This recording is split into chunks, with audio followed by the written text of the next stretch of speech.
e haver uma vinculação obrigatória do uso desses recursos de acordo com as prioridades sociais que deverão ser definidas pelo nível de carência da população e pelo número de habitantes no país, por cada região, até para você não criar regionalismo separatista na hora de discutir o orçamento.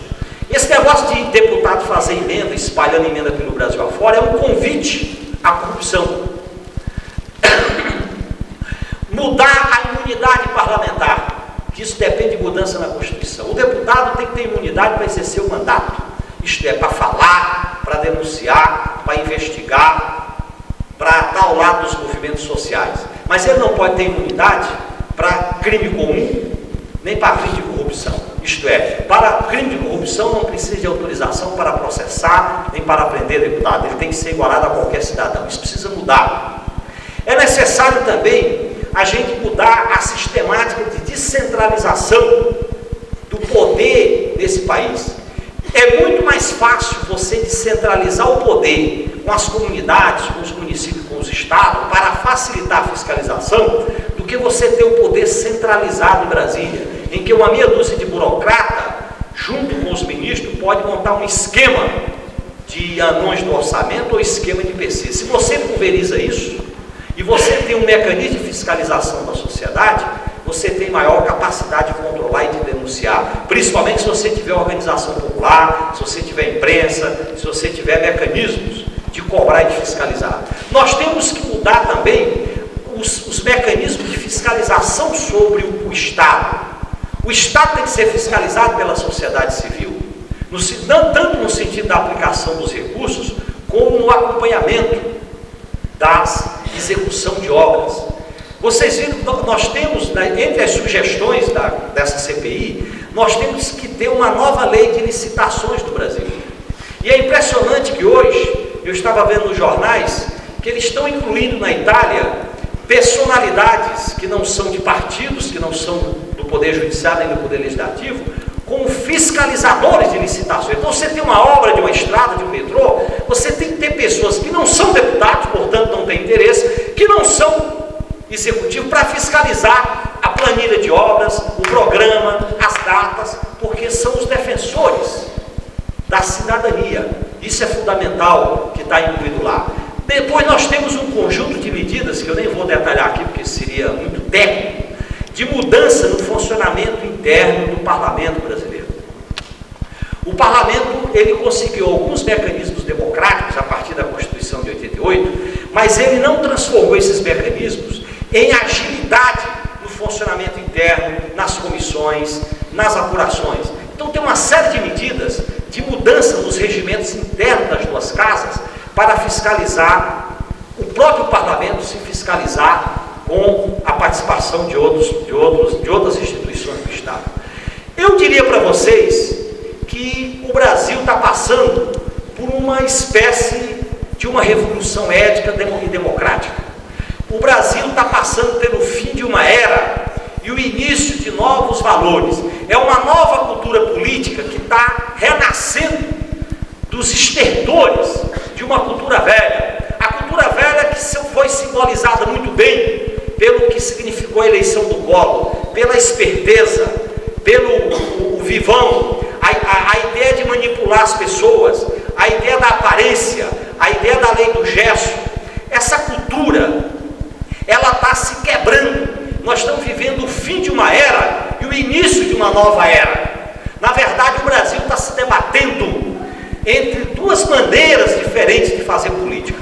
Uma velha cultura política morrendo e uma nova cultura política querendo ser hegemônica, querendo ser dominante. Esse é o processo que nós estamos vivendo. Isso acontece, pessoal, na imprensa, isso acontece no meio empresarial, isso acontece no meio sindical, isso acontece dentro dos partidos políticos, isso acontece, inclusive, dentro e vocês conhecem isso melhor do que eu, isso acontece dentro da igreja, dentro de todas as religiões, uma luta pelos novos valores, pela nova cultura e se questionando velhos valores, velhas práticas. Nós estamos vivendo esse dilema.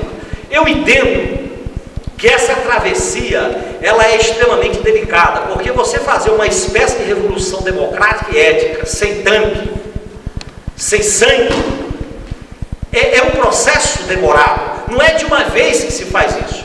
Eu achei muito importante uma frase que a CPI acabou adotando, nós adotamos essa frase como uma espécie de chamada geral, que era a frase do Hospital Psiquiátrico da Espanha: todos que aqui estão são, nem todos que são estão. Nós não fizemos uma CPI da corrupção. Esta CPI foi da corrupção no orçamento. Eu diria para vocês, todos os corruptos do Congresso Nacional foram pegos? Eu digo não. Agora, eu digo para vocês o seguinte: 80% a 90% da corrupção no orçamento dentro do Congresso Nacional foi pego. E mais do que isso, nós detonamos o esquema de corrupção. O esquema foi detonado. O esquema das empreiteiras, o esquema das subvenções, o esquema dos lobbies, isso foi detonado.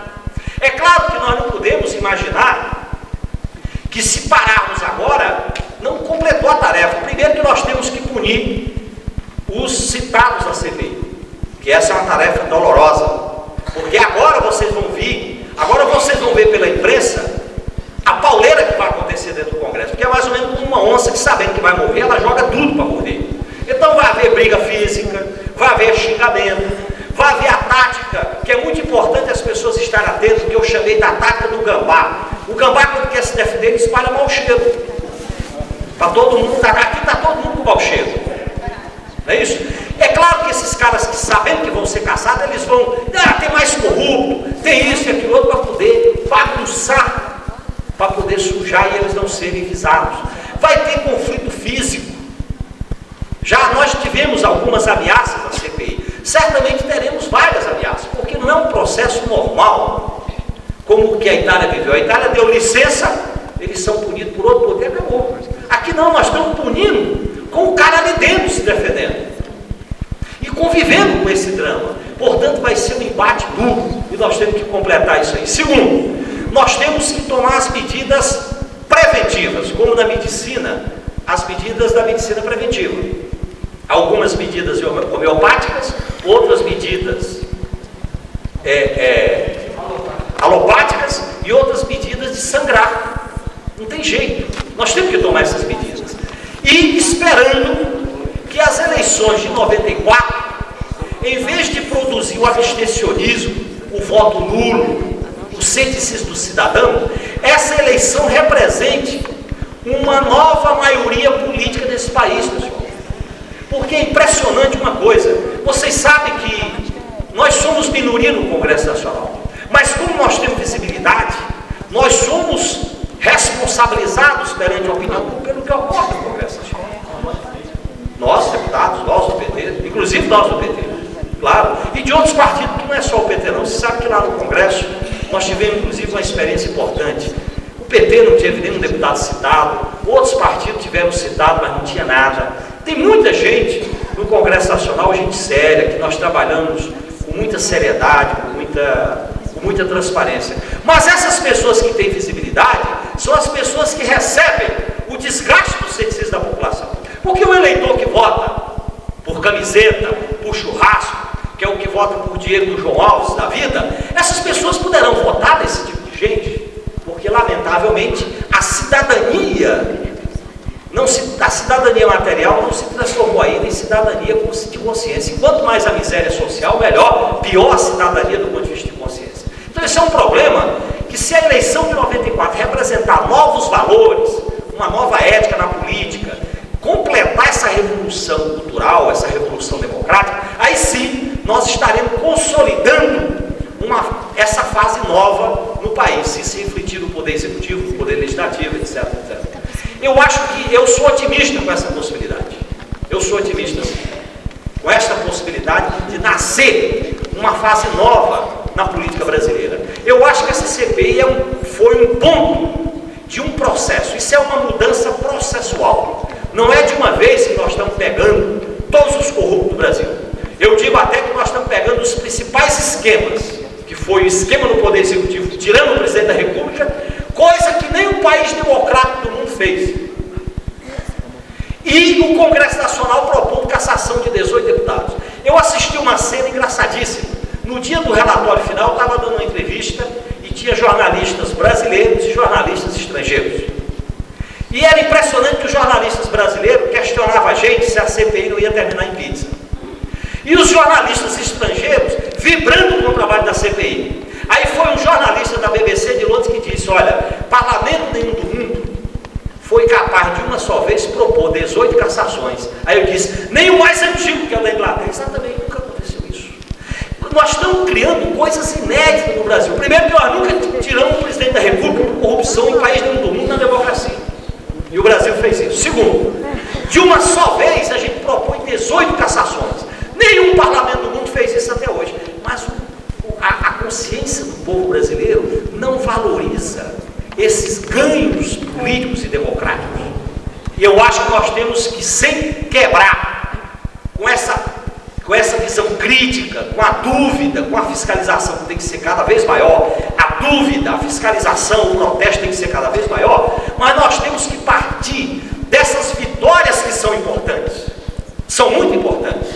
Afinal de contas, o que se viveu na CPI foi a construção de uma vontade política. E é impressionante, pessoal, porque na CPI do PC era fácil, porque a gente tinha dois campos. Tinha uma maioria na CPI e uma minoria que a gente chamava tropa de choque. Nessa CPI do orçamento, toda hora e toda semana mudava as coisas, dependia de quem aparecia na lista, dependia de quem estava sendo interrogado. Então cada semana tinha um novo fato, uma nova realidade. Mudava, às vezes num depoimento, mudava com relação de força interna, porque aparecia um fato que envolvia um deputado de um partido, aí aparecia o outro que envolvia um deputado de outro partido, aí remexia a correlação de força dentro da CPI. Em muitos momentos, nós caminhamos no fio da navalha. Fio da navalha, naquela CPI. Se a gente tivesse adotado a tática de chutar o pau da barraca, nós não teríamos essa CPI terminada como terminou. E se tivéssemos adotado a tática de esconder o sol com a peneira, também não tinha CPI. Nós caminhamos muitas vezes no fio da navalha. Como foi, por exemplo, o episódio dos documentos da Odebrecht. A gente sabia que aqueles documentos, eles eram valiosos para a CPI. Valiosos. Mas nós tínhamos que ter uma coisa concreta para pegar os deputados. Qual era a coisa concreta que tinha lá? Os percentuais na frente do nome do deputado. Quem não tinha percentual, nós não podíamos investigar, porque nós, mesmo que a gente imaginasse que uma pessoa era corrupta, mesmo que eu tenha convicção que uma pessoa é corrupta, eu não posso botar numa lista por uma convicção minha. Eu só posso botar na lista se tiver dados. Senão eu boto para punir por convicção. Quando a gente bota gente para ser punido por convicção, mesmo que eu saiba que é corrupto, no meio de 10 eu boto 2 que não são. E aí eu abro a porta para o arbítrio que a esquerda sempre foi vítima, particularmente no Brasil. Esse é um processo muito delicado. Eu tenho que ter uma convicção de dados, de provas, para poder propor uma cassação. E foi isso que nós fizemos. Alguns nomes não estão lá, é verdade, porque não se completaram as provas em relação ao círculo de empreiteiras, contas bancárias e patrimônio. Porque não tem jeito, pessoal. Na hora que você pega a conta bancária de um cidadão, que vem aquela papelada, vem tudo, aparece tudo, da sua vida privada, da sua vida pública, dos seus restaurantes, dos seus motéis, aparece tudo. Não tem saída. O que tem ali aparece. É lógico que se você sabe que um cara é corrupto, mas puxa a conta bancária, puxa o patrimônio, não encontra, não adianta eu dizer que ele é corrupto por minha convicção. Eu não encontrei elementos para caçar o mandato dele, porque eu tenho que criar consistência de provas para poder caçar. E essa legitimidade, ela tem que ser respaldada na sociedade, porque eu considero que a sociedade brasileira ainda está vivendo uma fase de consolidação de uma cultura democrática. Não é por acaso que boa parte da população brasileira acharia ótimo que aparecesse um ditador, e esse ditador de uma penada só caçasse não sei quantos deputados, não sei quantos juízes, fechasse aquilo lá e pronto. Foi o que aconteceu no Peru com o Fujimori. Às vezes o senso comum leva a isso. E como nós, militantes socialistas, democráticos de esquerda, não podemos nos dobrar ao senso comum, porque o senso comum leva à pena de morte. O senso comum leva ao maniqueísmo, que é pernicioso a uma sociedade democrática. Vocês sabem disso tanto quanto eu. Então, eu acho que a CPI, ela produziu um resultado que eu considero excelente. Podemos ainda aumentar essa lista? Podemos, particularmente com alguns nomes que estão na mesa da Câmara, que nós vamos lutar para concluir as provas e garantir essa cirurgia. Nós temos que garantir a cirurgia, nós temos que garantir agora a asepsia, e nós temos que dar alguns remédios no Congresso Nacional, alguns antídotos, alguns antibióticos no Congresso Nacional, para que não venha ocorrer novamente esquema de corrupção no orçamento da União. Porque mais importante do que punir é importante, mas tão importante como punir, vocês sabem disso, é importante você criar uma cultura anti-impunidade, anticorrupção, uma cultura de que as pessoas não são impunes. E olha bem, pessoal, para concluir, nós pegamos nessa CPI nomes fortes do Congresso Nacional. Não é uma CPI que pegou alguns bagrinhos, como foi o caso do Jabes Rabelo, como foi o caso desses 3 deputados do PSD, que a gente até brincava lá, PS dólar. Nós pegamos o presidente da Câmara, o ex-presidente da Câmara, um líder de partido, do maior partido da Câmara dos Deputados, um ex-líder de partido e um ministro, que simbolizava no Nordeste a política do vale tudo, com os recursos públicos da Sudene, foi pego. Quer dizer, não foi uma CPI que pegou alguns gatos pingados que foram menos cuidadosos. No começo eu temi, porque é fácil você pegar o pobre que vira rico com a corrupção. Isso é fácil, porque você pega o patrimônio original, o cara cresce danado, cresce violentamente, aí você fecha. Agora, pessoal, imaginar pegar o Flávio Dez do Mato Grosso, quem é do Mato Grosso, que sabe o que significa, quem sabe o que significa aquela família, a maneira, vocês viram na televisão a maneira como ele, depois da CPI, a arrogância dele falando dos dólares, dos milhões, e se propor a cassação de um deputado desse, isso é significativo. Por isso que eu estou entre aqueles que consideram que o resultado dessa CPI foi positivo.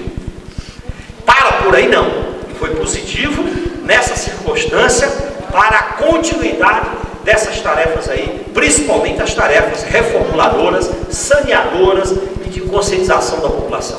Eu acho que é esse clima que nós temos que consolidar na relação das instituições democráticas com uma sociedade cada vez mais organizada, mais exigente, mais duvidosa, mais crítica, para que a gente tenha realmente novos valores na política brasileira. Essa é a minha contribuição inicial.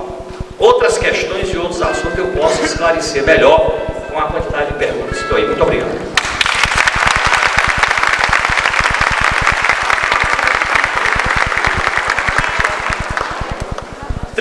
Vamos lá, gente? Enquanto ele dá uma lidinha nas perguntas, rapidamente, um grito do Marçal.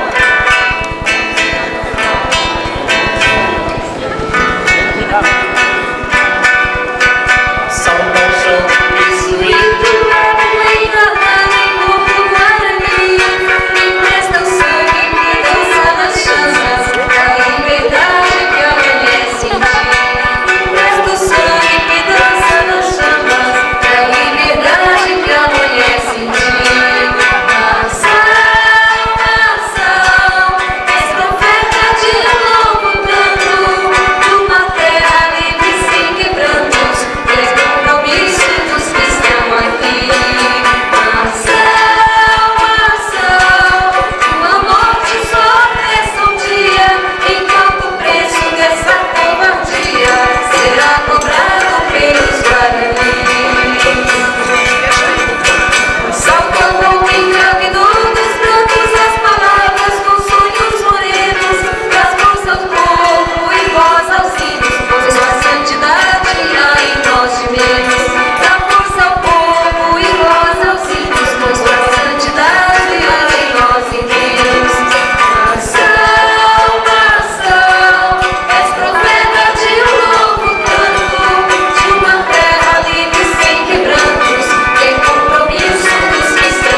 segundo andar da Oficinas.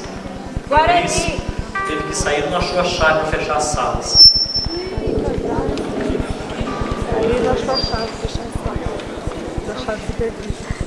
Olha, tem uma pergunta aqui rápida. Qual o melhor momento da CPI? Foi a aprovação do relatório final, e que a gente sabia do relatório porque nós conhecemos ele antes da TV Globo divulgar e antes dele ser impresso. Eu fui a última pessoa a ler o relatório antes dele ir para a gráfica, e a gente ficou numa dúvida muito grande se aquele relatório ia ser aceito ou não pela população. Eu acho que foi importante quando a gente viu o relatório. Quem trabalhou dentro do relatório viu aquilo. O pior momento, pessoal, eu digo francamente para vocês, que é investigar as pessoas. É uma coisa dramática. A gente viu cenas lá de pessoas arrebentadas, filhos de deputados, mulheres de deputados, e pessoas que não têm nada a ver com o que eles fizeram, deputados que não podem sair mais para a rua porque a população vai, deputados que não podem ir no restaurante. E eu sempre fiz política com um grau de humanismo muito grande. E esse humanismo nunca me impediu de fazer a pergunta por mais dura que seja. Inclusive eu fui mais duro com os meus amigos. Mas eu não sou hipócrita nem fariseu de porque o Ibsen e o Fiuza vão ser caçados, eu negar que sou amigo deles. Porque eu aprendi na vida que o ser humano, ele tem um valor intrínseco enquanto ser humano. Para mim foi muito importante, quando eu estava na prisão, encontrar um cara que me dava água, porque era proibido beber água. Eu acho que mesmo que você tenha divergências políticas, ideológicas, e divergência até nesse valor, eu acho que o ser humano, você não espezinha, você não tripudia. Você pune, mas você não vai fazer vingança, você não vai fazer revanchismo. Você não pode transformar isso em amenizar penas, nem deixar de investigar. Mas eu jamais deixo de... Por exemplo, se eu chegar na Câmara dos Deputados e cruzar com o Fiuza, eu cumprimento ele, como eu com o Ibsen.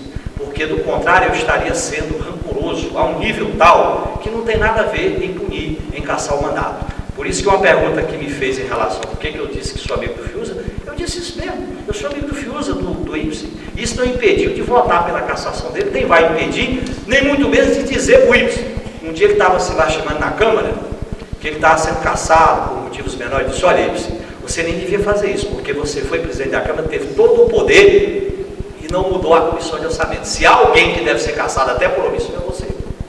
Mas eu tenho que dizer isso sem transformar a pessoa dele, os seus familiares, num inimigo que eu tenho que botar a bota em cima da cabeça dele e matar. Não é assim que a gente vai construir uma sociedade humana democrática.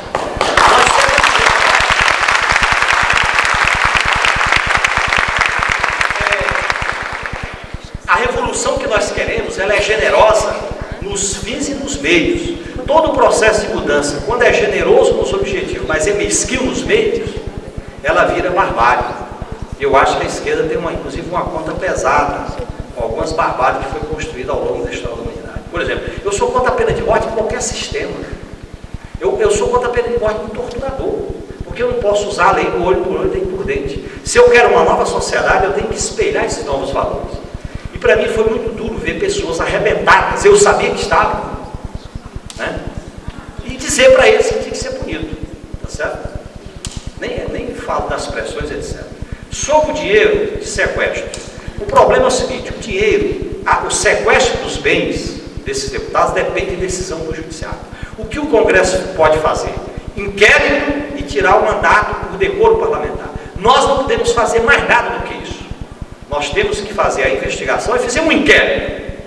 Desse inquérito, nós mandamos para o Ministério Público, que é sequestro de bens, prisão, etc. e tal, e a punição por falta de decoro parlamentar. Eu sou favorável a que esses bens sejam sequestrados juridicamente, porque foram bens públicos, tá certo? Mas isso depende do judiciário. Sobre a aposentadoria dos deputados.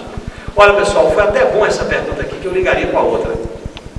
Olha, quando a gente vai caçar um deputado, caçar o mandato dele, e ele fica inelegível pela proposta que ele está discutindo lá por 8 anos, igual o presidente da República. Agora, eu não posso estender essa cassação nem aos seus familiares, nem aos seus direitos passados, como no caso a aposentadoria, porque eu estaria adotando aquela lógica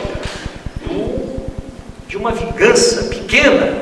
O que eu quero com a punição? Tirar o mandato do deputado, porque o mandato do deputado não é para apropriação privada. Segundo, tem que ficar um exemplo democrático para a sociedade. Então eu acho que não tem nada a ver misturar a aposentadoria. Já pensou se o AI-5, quando caçasse as pessoas, tirasse a aposentadoria?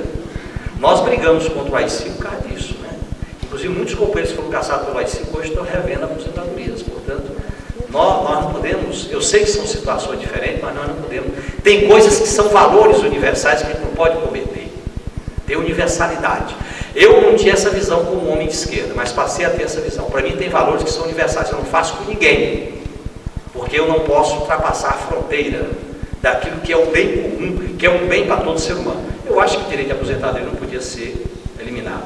Sobre o caso do deputado Aleluia, ele não entrou no relatório, pessoal, porque as provas em relação às contas bancárias não estavam concluídas, não estavam fechadas. É um caso que pode aumentar a lista a depender da investigação da mesa.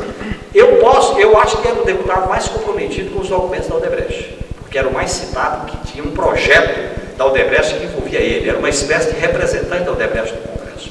Mas eu tenho que ter o fecho da história com as contas bancárias. Como essas contas bancárias nós não tivemos acesso ainda, porque foi num tempo curto, porque para quebrar um sigilo bancário, isso é fácil. Agora, você levantar as contas do Brasil inteiro demora um certo tempo, porque todos os bancos são obrigados a mandarem, todas as agências do Brasil inteiro. Tá certo? Então, não houve uma proteção a ele, foi complementar a investigação. Tinha dois lá que eu acho que ele tinha elementos para incluir no relatório, e vai ser um debate importante agora na mesa, que eu acho que tinha concluído, que é o deputado de Pernambuco, Zé Carlos Vasconcelos, e o deputado do Piauí, Zé Luiz Maia, que eu acho que tinha consistência em termos de documentação, e esse vai ser uma briga na mesa da Câmara. Quando eu falei aqui de 80% a 90% da corrupção ter sido investigada, do orçamento, não foi da corrupção em geral, 80% a 90% da corrupção no orçamento, tá certo? Não foi de toda a corrupção. Nós temos que dar outros tiros, e se a gente devia levantar as mãos aos céus se a gente conseguisse abrir a caixa preta do Poder Judiciário, que eu acho que isso está faltando, porque a caixa preta do Congresso, do Poder Executivo, abriu. A caixa preta do Congresso foi aberta, você abrir a caixa preta do Judiciário. Esse é um problema, né? Sobre os partidos que ficam enfraquecidos, eu acho que, apesar dessa CPI a gente ter trabalhado nela sem o caráter partidário, porque se fosse ali a oposição versus situação, não daria esse resultado que deu. Nós utilizamos um critério na CPI, foi o seguinte: quem é que não tem telhado de vidro? Então vamos estabelecer uma relação para poder dar resultado, senão nós ficaríamos lá, o PT ficaria bradando junto com o PCdoB, com o PDT, com o PSDB, com o PSB, mesmo tendo dois deputados citados, e nós não teríamos maioria para fazer isso, porque o PMDB estaria afetado, o PFL estaria afetado. Então nós tivemos a capacidade, a inteligência de saber se relacionar com a parte do PMDB que não estava envolvida, com a parte do PFL que não estava envolvida, com a parte do PPR que não estava envolvida, e construímos esse trabalho. Eu acho que os partidos mais afetados serão esses mais envolvidos na CPI, porque está visível na consciência da população. E os partidos que não foram citados, que não têm parlamentares dentro dessa CPI, eu acho que eles saem fortalecidos. E eu até aproveito essa deixa aqui, eu sei que eu não estou num ambiente partidário, mas eu imagino que tem muitos eleitores do meu partido aqui para dizer o seguinte: muitas vezes os parlamentares do meu partido, ou por ser parlamentar, há uma desconfiança das pessoas em relação a ser parlamentar. Eu sei disso, porque eu sou parlamentar, as pessoas se acomodou ao parlamento, etc, etc. Pegou os vícios do parlamento. Eu acho que um partido que tem parlamentar há 12 anos, portanto, antes de fazer o orçamento, um número grande, fez emenda dentro do orçamento, participou da comissão de orçamento, pisou naquela lama e não se lameou. Esses parlamentares, que não é o meu caso, não estou falando pessoalmente, mas todos os parlamentares da minha bancada têm que ser levados mais em conta pelos eleitores e por essa base do partido. E é bom a gente discutir isso, porque muitas vezes, eu disse isso para o meu dirigente maior, que muitas vezes ser deputado do PT, você às vezes sobe numa convenção, eu faço isso, porque não tem problema nenhum, porque eu já me acostumei com vaias e com aplausos, né? estou na vida para correr risco. Quem não quiser correr risco, não viva. E principalmente fazer política. E principalmente fazer política com a gente. Então não tem problema. Agora, muitas vezes, o fato de ser deputado, você fica constrangido perante a base, né? E essa bancada, e esses deputados pisaram naquele negócio. Agora, vocês já imaginaram se pegasse um deputado dessa bancada, o carnaval que ia ser feito?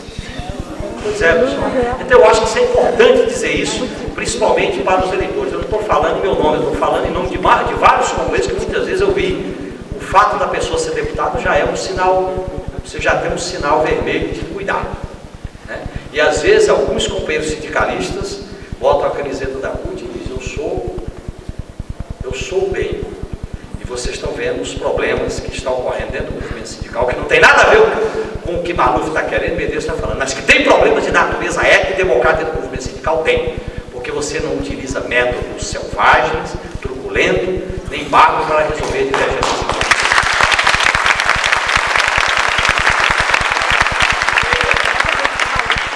As experiências de vida que você já passou, bem, aí eu teria que me desviar um pouco. Eu até me disponho a me esperar. Eu fui preso, eu podia ter sido morto lá da minha prisão, mas por aí. Eu não guardei mais a camisa, que tem vários buracos quando eu fui preso, né? A própria tortura, a prisão, essas coisas que muitos companheiros correram risco. Eu digo para vocês que eu me sinto privilegiado como sobrevivente de uma geração que a maioria não sobreviveu. É um privilegiado, porque quem viveu a geração da década de 60, quem viveu a geração da cadeia, quem viveu a geração das derrotas dos nossos dogmas e das nossas certezas, e quem está vivendo essa geração agora de quebra de velhas utopias e a construção de novas utopias, que ter dúvida não é crime, pensar o novo não é crime. As pessoas que acham que para mudar o mundo tem que aceitar o desafio de ser mudado, se eu quero mudar os outros eu tenho também que ser mudado. Para mim é um privilégio viver tudo isso. Para mim, aos 47 anos, a minha vida está bem realizada. O que vier daqui para frente é lucro, porque foi fantástico viver tudo isso.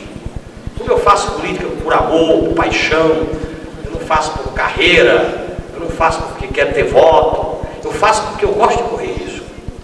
Tá certo? Como eu corri risco quando acreditava nos dogmas, eu estou correndo risco agora de dizer para as pessoas algumas dúvidas e as pessoas acharem que eu não sou tão de esquerda assim. Isso faz parte do risco da vida, porque todas as pessoas que querem uma certeza única não correm o risco. Eu prefiro o risco de acertar. Para mim tem valores que são fundamentais hoje que eu não transgrido, que são os valores da democracia, os valores da ética e os valores de ter uma sociedade em que todos sejam cidadãos. Para mim são valores que para mim eu não passo por cima. Eu me relaciono bem com pessoas de direita, me relaciono bem. Um passarinho me deu um livro, vocês viram pelo jornal, um livro, no fim de ano, o Manual da Inquisição, prefaciado por Leonardo Boff, fazendo uma brincadeira, que era exatamente o contrário que eu estava fazendo na CPI. Eu dei o livro para eles, do Bob, O Futuro da Democracia, que é exatamente um escritor italiano que aposta nas regras do jogo democrático. Eu acho que a política, para mim ser radical, eu aprendi na vida a ser radical, não é bater no peito e dizer eu sou radical. Eu quero ser radical sem ser raivoso, sem ser cara feia. Eu quero ser radical rindo com as pessoas, eu quero ser radical com gestos grandiosos, eu quero ser radical adotando uma política que transforme esse país. Às vezes eu posso fazer concessão no secundário, desde que eu garanto o essencial. Sobre como se escolher os membros da CPI, aquilo ali foi uma operação delicada. E eu participei, sim, de algumas escolhas, e até o meu nome apareceu na imprensa, porque quando a gente viu que tinha que ser um senador e um deputado, nós levantamos os senadores da Câmara e achamos que o melhor senador era o Jarbas Passarinho. E nós dissemos para ele, olha, é o melhor para produzir, porque se botasse um senador de um corte de esquerda, de um relator de um corte de esquerda, pessoal, o que ia acontecer? Nós não tínhamos detonado empreiteiras, nós não tínhamos detonado governadores como detonando Corinthians. Foi muito melhor você ter uma pessoa que não tinha rabo preso, diz na gíria, e a gente ter uma relação tal que todas as coisas foram realizadas dentro da CPI. Os membros, foi uma operação delicada, porque a gente teve um trânsito com os partidos para indicar pessoas que a gente tivesse pelo menos uma maioria na CPI que levasse aquela história até o fim. Todos, a gente podia botar o dedo mandar cortar, não. Mas pelo menos tinha uma maioria lá que dava para apontar o dedo e não ter risco de perder o dedo. E foi um processo extremamente delicado a escolha desses membros da CPI. Sobre a imunidade, eu já disse para vocês qual é a minha opinião. Sobre a CPI da CUT, essa é uma CPI de retaliação política. Se fosse uma CPI para investigar financiamentos de eleições ou de campanhas, aí tinha que ser uma CPI de todas as centrais sindicais e de todas as entidades patronais, porque você tinha que objetivar o financiamento de campanha. Essa CPI da CUT, nós estamos lutando para inviabilizá-la porque ela é um instrumento de retaliação política. Quando você usa um instrumento da democracia, que é a CPI, para fazer retaliação política ou campanha eleitoral, você está amesqueando a própria democracia. Então, por isso que nós somos contra a CPI da CUT, porque não existe um fato determinado, nem existe um objeto concreto que diga que a CPI, que a CUT usa dinheiro público, porque a CPI só pode existir quando há uma relação de iniciativa privada com dinheiro público. E eu não aceito, eu já disse. Talvez eu seja o deputado do PT que durante todos os meus mandatos eu nunca tive apoio orgânico do movimento sindical, tipo de subir em carro de som, etc. Vocês sabem, quem me conhece aqui em São Paulo, que eu, desde a minha época de ortodoxo, como agora, eu nunca tive uma relação estreita com o movimento sindical. E o movimento sindical me dá umas vaias de vez em quando, eu tenho uma relação tumultuada com eles. Mas eu disse para eles, se vocês botarem, eu critico o que acontece no movimento sindical. Mas isso não tem nada a ver com o CPI. Eu critico métodos violentos, eleições disputadas no tapa, episódio como aquele que aconteceu em São Bernardo, como aconteceu no Congresso da CUT do ANEMI. Nós temos que criticar, porque nós temos que criar uma cultura democrática dentro do movimento sindical, porque senão nós estamos levando para o movimento sindical o espírito das torcidas do futebol. Mas eu jamais aceitarei que um coitado de um dirigente sindical sente numa CPI daquela e seja humilhado por um bando de pilantra, que esses são pilantras, que usam o dinheiro público. Aí eu não aceito, aí vai ter guerra. Porque tem coisas que a gente tem sangue na veia. Eu já disse isso para os Pedros. Olha, a minha divergência com o sindicalista da CUT é de métodos, não tem nada a ver com o CP nem com o Estado. Isso é um problema que a CUT tem que resolver, tem que abrir um debate democrático, tem que estabelecer até normas éticas de como disputar a eleição no movimento sindical, tem que estabelecer regras para não criar privilégio dentro das diretorias do sindicato. Isso tudo faz parte da nossa cultura democrática. Agora, CPI da CUT, por aqueles caras que estão fazendo lá, pessoal, aí paciência, não dá. A não ser que seja para pegar Força Sindical, FEBRABAN, FIES, UDR, e nós vamos levantar tudo. Qual seria a grande CPI agora? A CPI das empreiteiras, a CPI dos condutores. Essa é a grande CPI. Portanto, a minha opinião sobre a CPI da CUT é isso. E eu aproveito e coloco esse negócio do Oswaldo. Esse negócio do Oswaldo, pessoal, não tem nada a ver com a CUT, nem muito menos com o PT. Tem a ver, sim, com métodos truculentos de disputas internas do movimento sindical, que estão querendo transformar o assassinato numa espécie de toneleiros da década de 90, o famoso crime da Rua Toneleiros. Nós temos que repudiar os urubus que querem usar o assassinato de um coitado que era humilhado pelo Oswaldo, como um paraíba que era baixinho, tinha um pescoço curto, e quando ele falava muito, o Oswaldo disse: ó, você já falou pelo seu tamanho. Pelo seu tamanho, corta a palavra. Agora é assim que ele tratava. E o objeto da disputa, a ajuda de custo para sobreviver, em torno de 160 mil cruzeiros para sobreviver. Querer transformar uma disputa dessa em CPI para incriminar o PT, pessoal, não dá. Isso é uma atitude mesquinha, pequena. Até a própria imprensa já deixou de falar disso, porque não pega. É um artificialismo tão grande. E nós devemos dizer o seguinte: a consciência democrática do país não aceita esse tipo de artificialismo. Agora, nós como partido, nós como políticos, temos que criticar os métodos dentro do movimento sindical. O movimento sindical nasceu quebrando com a estrutura pelega, com a estrutura ditatorial. Nós queremos um sindicalismo combativo, é ou não é verdade? E a CUT nasceu sob o signo de um sindicalismo renovado, democrático e combativo. De uma hora para outra começa a ter vícios. Nós devemos criticar para ter uma central sindical de alto nível, forte, que eu acho que não tem que ter nada a ver com o partido. Partido é uma coisa, sindicato é outra. São sujeitos históricos diferentes. Portanto, a minha informação é isso. Eu acho que isso vai cair no ridículo. Agora, é bom a gente estar preparado.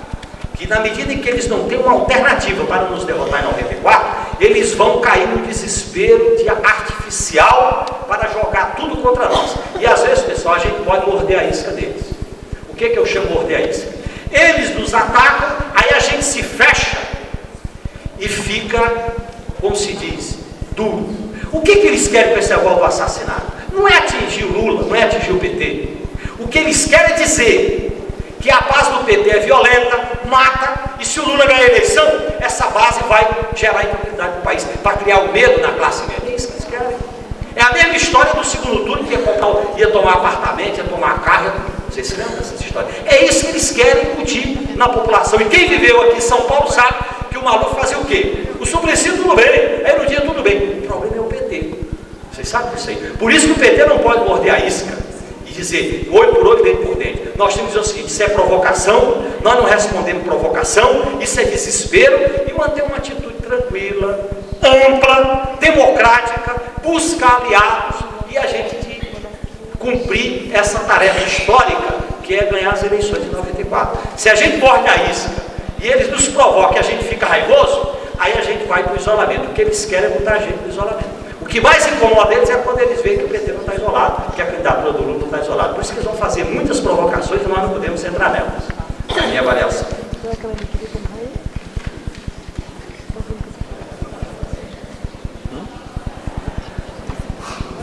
Como está sendo aplicado o dinheiro enviado para o Nordeste?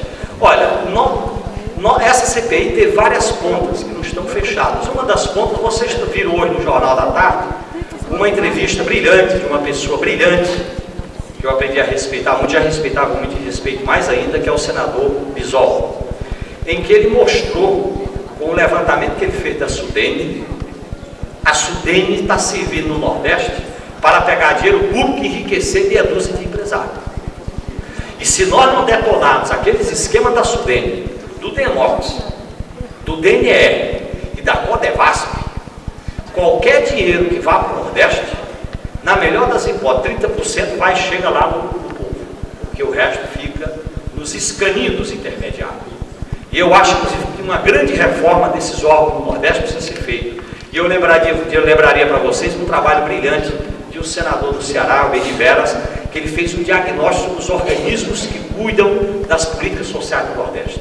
E ou se acaba com esses organismos, então tem que fazer uma verdadeira detonação neles, porque eles foram totalmente transformados em instrumentos para enriquecimento privado, projetos que não são viabilizados e por aí afora. Quando o povo terá certeza que o dinheiro dos impostos serão aplicados honestamente. Olha, pessoal, em dois momentos. Primeiro, tem governos e representantes honestos que saibam tratar com o dinheiro público ao nível do Estado brasileiro, seja no Poder Executivo, seja no Poder Legislativo. Segundo, vocês viram, existe uma proposta que nasceu em Porto Alegre, o senador até transformou essa proposta em uma das recomendações da CPI do orçamento, que foi bom que o senador Simão fizesse, porque se fosse um deputado do PT, eu dizia que é porque nasceu uma prefeitura do PT, era partidária, e nós preferimos que o senador fizesse, que é o seguinte: o orçamento, nós temos que ter um orçamento participativo. Então vamos discutir o orçamento da União. As entidades nacionais têm que ter uma participação em debates, em fiscalização, para que a gente possa evitar o desvio e a corrupção. Só com essas duas condições. Não adianta só ter gente honesta lá. Qualquer pessoa que esteja lá tem que ser vigiada. Eu não tenho medo de ser vigiado, pessoal. É bom que o político seja vigiado. O político tem que estar sempre sobre a mira da dúvida e da vigilância, para ele não pisar fora, não pisar na bola. Mas nós temos que ter mecanismos de vigilância. E eu acho que a ideia do orçamento participativo é a melhor maneira. A terceira forma, você tem que colocar a tecnologia a serviço da coletividade. E existe um sistema hoje existe no Brasil um sistema de informática que dá para você centralizar o orçamento desde o momento da emenda até a execução da obra, em que você puxa a emenda, puxa a obra, puxa a empreiteira e sabe quanto está gastando. Esse é um mecanismo, a tecnologia facilita você controlar, senão você vai ter que espalhar uma comitiva para ficar andando em todas as obras, aí não dá. E eu acho que nós temos que ter esses mecanismos aí. É verdade que foram descobertos fatos da vida sexual dos deputados? É claro que sim. Mas não interessava a CPI investigar a vida privada de ninguém. como nós não fizemos na época da CPI do PC, nós não levamos em conta as denúncias pessoais do Pedro Collor, nem dos costumes pessoais do Collor, nós não quisemos levantar isso agora. Não é porque eles fazem isso que nós vamos fazer. Não é porque o Collor usou a vida pessoal do Lula para derrotá-lo que nós vamos, aí eu volto àquela ideia, olho por olho, dente por dente. Não é bem assim que a gente aplica na política. Aliás, vocês sabem que eu não sou homem de religião, mas tenho um contato muito grande com vários valores da religião. Vocês sabem que alguns desses ensinamentos é muito importante a esquerda ter um contato com alguns ensinamentos da religião, porque tem essa universalidade na maneira de tratar as coisas. Pelo menos olho por olho, dente por dente, eu me lembro muito bem dessa história, a tal da face, das duas faces, etc. Tal, que a gente, sem cair, evidentemente, vocês sabem melhor do que isso, do que nós, sem cair numa atitude de baixar a cabeça, mas nós não podemos nos igualar ao inimigo. Na hora que você iguala ao inimigo, você fica igual ao outro. Na hora que você tem o poder, não tem jeito. Na hora que você tem o poder na mão, se você não tiver valores, etc., é um perigo. Por isso que não adiantava a gente falar em vida pessoal de ninguém, porque nós não queremos saber o que interessa a vida pessoal de uma pessoa. Não interessa. O que me interessa é o que ele mexe com o público, tá certo? Como fiscalizar as contas do governador se os juízes são nomeados por ele? Esse aqui é o grande problema. Eu considero, pessoal, que um dos grandes nós da democracia brasileira é o poder judiciário. Eu nem quero entrar nessa polêmica sobre a mudança constitucional, mas essa mudança, uma das coisas que justificaria era mudar o poder judiciário. O judiciário é um poder intocável, porque o executivo você toca nele pelo menos de 5 em 5 anos. O legislativo, você na melhor das hipóteses, na pior das hipóteses, você caça mandato de deputado na eleição. É tanto que aqueles deputados que votaram em contas diretas não voltaram para o parlamento, porque o povo vai criando uma memória. Agora, em juiz? O juiz foi nomeado, inamovibilidade, vitaliciedade, uma sentença dele acabou, absoluta. Eu acho que tem que haver um controle do poder judiciário, um controle democrático sobre o poder judiciário. Segundo, tem que haver um mecanismo de agilizar o poder judiciário. Terceiro, o cidadão comum tem que ter acesso à justiça, porque no Brasil o judiciário é lento, parte do judiciário tem conluio com governadores, e a cidadania não tem acesso ao judiciário. Essa é uma das grandes reformas da democracia brasileira. Como fica a municipalização da saúde e educação se as nossas prefeituras não têm condições de assumir? Eu acho, pessoal, que a municipalização não significa você transferir a responsabilidade para as prefeituras, como se diz, botar o abacaxi na mão dos prefeitos. Para mim, as tarefas de saúde, de educação, de saneamento básico exigem. A ideia da municipalização não é a responsabilidade das prefeituras, você ter uma maior contrapartida na arrecadação de impostos do município, que, aliás, eu defendo que o modelo de federação no Brasil tem que ser a descentralização. Quanto maior a descentralização, melhor. Inclusive de impostos, as prefeituras têm que ter mais dinheiro para aplicar mais recursos. Eu prefiro correr o risco da comunidade errar do que o risco da centralização. Por isso que, agora, não pode se jogar abacaxi na mão das prefeituras. Eu acho que tem que ser uma atividade conjunta da União, dos estados e municípios, com participação definida, tanto em termos de tributos, como em termos de aplicação desse dinheiro, né? Portanto, a minha opinião é essa. Tem mais? Não, nós tentamos, de uma forma geral, contemplar todas as perguntas feitas, né? Então, se você quiser fazer um fechamento final... Faço. Olha, pessoal, eu acho, a gente pode fechar, né? Em primeiro lugar, eu acho que foi muito importante esse debate, esse diálogo com vocês aqui. Esse diálogo, esse debate, e eu digo isso, que esse diálogo, esse debate eu faço como militante político, e tem muitos militantes aqui. Faço esse debate num fórum que não é partidário e nem é essencialmente político, mas é fundamental esse debate que a gente faz. Terceiro, também eu faço esse debate porque eu acho que hoje, só através da intercomunicação, só através da interlocução entre vários valores éticos, vários valores filosóficos e vários valores políticos, é que a gente pode construir uma unidade popular, uma unidade democrática, da gente colocar para a população brasileira que nós podemos construir um país sem isso que hoje nos afeta profundamente, que eu nem preciso citar aqui, que vocês conhecem detalhadamente. Eu acho que essa utopia vale a pena a gente construir, Eu acho que nós somos aqui, além de pensadores, somos também militantes políticos de uma utopia que nós vamos transformar em realidade. Eu sei que o tempo é muito curto, porque o tempo, o ritmo da população é um, e muitas vezes o nosso ritmo nosso é outro. Eu sei que a vida lá fora, ela caminha de velocidade de Fórmula 1, e às vezes as instituições caminham de bicicleta, de fusquinho, olhe lá. Eu sei que nós estamos diante de um descompasso, mas essa esperança vale a pena a gente construir, e eu agradeço de coração essa oportunidade de ter hoje à tarde aqui com vocês. Muito obrigado.